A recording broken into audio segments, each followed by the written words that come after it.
What do the US, China, Russia, the UK, France, and Sweden have in common? You can't guess the fact that these countries are capable of building modern supersonic fighters, but it seems that one more country has appeared in this elite row. South Korea made a real sensation with its 21 Boramae aircraft, which translates from Korean Yonghok. And it's even more surprising as this country has practically no aviation history. Before the KF-21, South Korea boasted the KT-1 Woongbi subsonic single-engine turboprop trainer and the T-52-seat supersonic combat trainer. And then bang! A Generation 4 multi-role fighter took to the skies in this video. Well, talk about this airplane and reflect on its future. Watch till the end. It'll be interesting. The first place to start is the background. Nothing is created when there's no need. So, let's take a look at the current makeup of the South Korean Air Force. They're quite numerous, but many of the aircraft are already obsolete. Specifically, these are the F-4 Phantom IIs that the Americans fought the Russians on in the Vietnam War. South Korea has 19 of them, plus the F-5 Tiger II, of which there are 156. There are also 167 multi-role KF-16s, a licensed version of the F-16, and 59 F-15Ks, an authorized version of the F-15E. There are also 60 already mentioned T-50 and 20 pieces of turboprop KT-1 Woongbi. As you can see, only the F-16 meets more or less modern realities in South Korea. And even then, with a very big stretch with Kim Jong-un, North Korea with Peng and Putin looking out from behind him, this is very little. This problem is what leads us to the reasons for the creation of the KF-21. In 2001, the project of this airplane was first announced. It was done by the president of South Korea himself, Kim Dae. He presented it as KFX, which later crystallized into KFX and then into KF-21.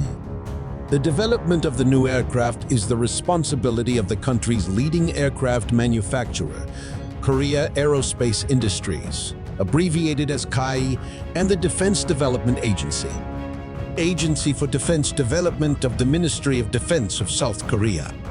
The practical implementation of the new fighter aircraft development program did not begin until 2010.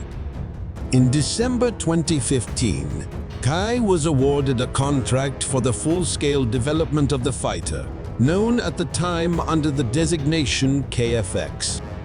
The contract, awarded in 2015, called for the construction of 6 prototype flight prototypes and 2 ground test models. Since 2015, work on the new fighter has reached the highest degree of productivity. It is important to realize that South Korea is directly supported by the United States. In the process of creating its multi-role fighter, Lockheed Martin, a leading U.S. aircraft manufacturing company, transferred to the Republic of Korea more than 20 technologies that were used in the creation of the F-35, a multifunctional fighter bomber of the 5th generation. At the same time, the Korean KFX fighter, with its appearance and aerodynamic model, is very similar to another development in the creation of which Lockheed Martin participated. The world's first serial fighter of the 5th generation of 22 Raptors, the Korean fighter stands out with slightly smaller dimensions. At the same time, we're still facing a single-seat twin-engine fighter with a separated double keel and the possibility of locating weapons in the internal compartments of the aircraft. Some of the technologies the U.S. could not transfer to its allies, for example, the transfer of electronic warfare systems, a far radar, and optoelectronic stations, were blocked by the U.S. government. Seoul had to develop these technologies on its own, and in this, South Korean engineers succeeded. The final technical appearance of the prospective fighter was approved only in September 2019. After that, The construction process of the head prototype began at the aircraft plant and station, which was shown to the public on April 9, 2021. The total cost of the entire program was the largest in the history of South Korean military development. The cost of the project to build its multi-role fighter jet is estimated at $18.6 trillion. That's about $16.6 billion, of which $8.6 trillion, or about $7.7 billion, went directly to research and development. The rest of the money is planned to be spent on building production models. On July 19, 2022, the KF-21 made its maiden flight in the presence of President Moon Jae, flying for 33 minutes over the Saeang-Shuan Air Base. Tests are scheduled to last until 2028, including launches of domestically produced hypersonic missiles. Now, let's take a look at what it is. We've already said that the Koreans position the KF-21 as a fourth-generation fighter. However, many experts say that thanks to borrowing technologies from the F-35, the KF-21 will have many of the capabilities of fifth-generation fighters. So the KF-21 is a single-seat twin-engine fighter made according to the NO aerodynamic scheme, with a high-positioned trapezoidal wing at the end of the fuselage. There is a one-piece rotating horizontal plumage and two keels made with a slight outward camber with separating rudders, acting as an aerodynamic brake. The two keels are partly used to reduce radar visibility. At the same time, they also increase controllability characteristics, especially in pitch control, by creating torque on the dive. Although there are no full-fledged root swells from the wing to the cockpit on the airplane, vortices still appear. They are created with the help of lateral pointed edges, which also appeared on the F-22 fighter. The cockpit lantern was created by the American company Techstars. A few words about the geometric parameters of the aircraft. Weight and speed: wingspan 11.2 meters or 37 ft, 16.9 meters or 55 ft, 4.7 meters or 15 ft. The claimed maximum takeoff weight is 25.4 tons. This is about 10 tons less than the Russian Su-35 and 5 tons less than the F-35A. The maximum airspeed should be Mach 1.9 or about 2,300 kilometers h. The range is up to 2,000 km. More about the engines on the airplane. As already mentioned, there are two of them. Engine nozzles are round without changing the thrust vector. Therefore, how the Koreans are going to realize the super maneuverability inherent in the aircraft of Generation 4 is not quite clear. Clear American General Electric F-414S with an afterburner are used as fire hearts. They are produced under license in South Korea. The thrust of each engine is 5,900 kg. An afterburner 9,900 kg. Slightly less thrust is developed by Japanese EHI XF-51 engines, which are installed on prospective X-2 Shinshin fighters. It's lighter than the KF-21, which can be explained by the different tasks for the aircraft. And it has two such engines, enough for a formless supersonic. From this, we can conclude that the KF-21 is a fighter that can fly at cruising no-force supersonic. And this is a very good indicator for the young Ho. Air intakes are the most common for the fifth generation. They are located on the sides of the cockpit, which has a relatively good effect on the effective area of dispersion of the aircraft given the location of engines and air intakes. On the aircraft, use an S-shaped channel, which also qualitatively affects the reduction of the effective area of dispersion due to the shielding of the first stages of the engine compressor. The aircraft is equipped with a radar station with the FAR and has equipment for electronic warfare. Everything here is at the level of fifth-generation machines armament. The airplane has 10 suspension points, 6 under the wings and 4 under the fuselage. To combat enemy aircraft, the fighter will be able to use guided missiles, Meteor Irish-T, and AIM-120, the latest version of the American medium-range guided missile. Our IM-120 can hit targets at a distance of up to 180. Taurus KEPD missile with a declared range of more than 500 km should become the main strike vehicle of the aircraft for actions against ground targets. The maximum payload is 7,700 kg. Returning to the topic of internal compartments for weapons, on the accusation of their absence and the resulting increases in the visibility of the aircraft, we can say the first of all, also known as fifth-generation aircraft, F-35 can carry missiles on pylons outside the fuselage, although it is not necessary.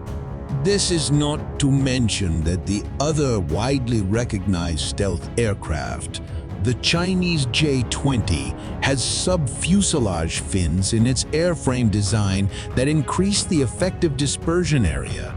Secondly, what took off on July 19, 2022 was a prototype, so something was tested on it. Good solutions were transferred to the pre-production aircraft, and bad ones were eliminated and replaced with alternatives. We should also not forget that the KF-21 will consist of 3 generations. Block 1, a fighter to gain air superiority. Block 2, a multi-role version, and Block 3, about which little is known yet. And if the first production Hawks do not have internal compartments, they will be introduced in the second generation. Judging by the photos from the assembly shops, there's enough space in the airframe to introduce internal compartments for weapons. So we've looked at the design. Let's conclude to which generation the KF-21 belongs based on generally recognized criteria. Super maneuverability? No, but it's not on the F-35. The J-31 are so far. The J-20 multi-role capability, is there? A far radar? Yes. Supersonic speed without an afterburner probably adduces stealth. Simply put, stealth technology. There is... Can it be stated that the KF-21 is a 5th-generation airplane? In part. It's also impossible to say that the KF-21 is a 4th-generation fighter, as the Koreans claim. Here, we see the problem of ambiguity of criteria for each generation. The KF-21 is, in some ways, inferior to some representatives of the 5th-generation aircraft example in the absence of internal weapon bays. But in some respects, it is superior to them, for example, in the presence of a formless supersonic. It can also be said that the KF-21 surpasses the aircraft of the 4th generation by the presence of stealth technologies and radars from afar, but is inferior to them in super maneuverability. Outlook, we can say that the KF-21 will enter service in Indonesia. They want 50 aircraft. This country has a lot of Russian aircraft, Su-27SK and Su-27SKM, as well as Su-30 MiG and Su-30 MiG-2. But in the summer of 2020, American and Indonesian publications wrote that the February 2018 deal between Russia and Indonesia for the delivery of 11 Su-35 fighter jets had collapsed due to pressure from Washington and the threat of US sanctions. Of course, the KF-21 will appear in the South Korean Air Force. They want to produce 100 to 150 airplanes for their needs, replacing frankly old stuff like the F-4. It's too early to say about other countries. There is interest from Turkey, but there is no clear information at the moment. I would not like to guess at coffee grounds, but I believe in the sale to the Egyptian Air Force. Cancellation of the Su-35 order, which Russia instead of Egypt is transferring to Iran, will be a reason to start looking for alternatives. A competitor to the KF-21 could be the Chinese FC-31 light multi-role fighter of the 5th generation. also known as the J-31. Both airplanes are designed with a similar expectation in the foreign market to be a cost-effective alternative to the F-35. They may also be joined by the Turkish TFX fighter and the Russian Su-75, which are also trying to supplant the F-35. Not to forget the modern European jets Saab Gripen, Dassault Rafale, and Eurofighter Typhoon. And that's not to mention the F-35 itself. In general, modern tenders of many countries promise to be very hot. Moving on to the conclusion, the KF-21 is not only at the beginning of its development, it's already getting a lot of attention. All the more interesting is whether Kaya will be able to follow through and create a competitive airplane. There are plenty of precedents when loud and really good projects fail to develop into serious players on the general market. But for some reason, it seems that the KF-21 is the airplane capable of becoming a super successful one, even though it has a lot of competitors along the way. Write about it in your comments below. If you enjoyed the video, give us a thumbs up as your thanks for our labor. Also, please don't forget to subscribe to our channel. There will be many more interesting videos about modern weapons.